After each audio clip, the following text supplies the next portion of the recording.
Hello everyone, welcome to my another mini blog. আজকে Sunday, আর Sunday মানেই lazy day. ঘুম থেকে উঠেই ফ্রেশ হয়ে আমি বানিয়ে নিয়েছিলাম চা।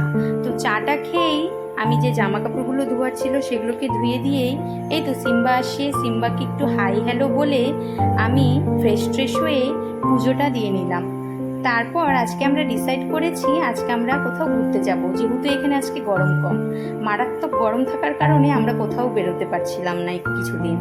তারপর আমার দুপুরের রান্না আজকে কাতল মাছের কালি আর ভাত সিম্পল করে নিয়েছিলাম। আর যে জামা কাপড়গুলো শুকিয়ে গিয়েছিল সেগুলোকে তুলে ভাঁজ করে আমাদের দুপুরের খাওয়া দাওয়াটা শেষ করে ঘুম থেকে উঠেই রেডি হয়ে বেরিয়ে পড়লাম আমাদের ঘুরতে যাওয়ার গন্তব্যস্থলে। এই তো চেনা রাস্তা, কাঠগোলাপের গাছ, আর এখন কিন্তু 7:30 মতো বাজে, রোদ তো ডোবেনি। আর আমাদের যেই জায়গায় যেতে হবে সেখানে যেতে অনলি 5 মিনিট লাগবে অটো করে।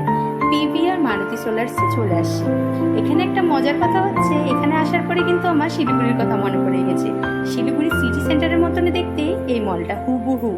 তারপর আমরা চলে আসলাম ট্রেনসে আসার পরে এই তো আমি আয়না দেখছি আর নিজের কিছু ক্লিপ নিব না, তা কি কখনো হয়। তারপর আমাদের বিলটা সেরে আমরা একটু বাইরে বেরিয়ে চলে গিয়েছিলাম কেএফসিতে কিছু খেয়ে আর বাইরে বেরিয়ে আবারও কিছু ফটোশ্যুট করে আমাদের বাড়ির জন্য আমরা বেরিয়ে পড়লাম। তো বাড়িতে আসতেও 5 মিনিটসের মতো সময় লাগবে। তো বাড়িতে এসে অটো থেকে নেমে হাঁটা পথেই পেয়ে গেলাম ফলের দোকান। তো ফলের দোকান থেকে কিছু ফল নিয়ে আর এই ম্যাঙ্গো ঠান্ডা জুসটা খেয়ে ঠাকুরের ফুল নিয়ে আজকের ব্লগটা এখানেই শেষ করলাম। ভালো লাগলে অবশ্যই লাইক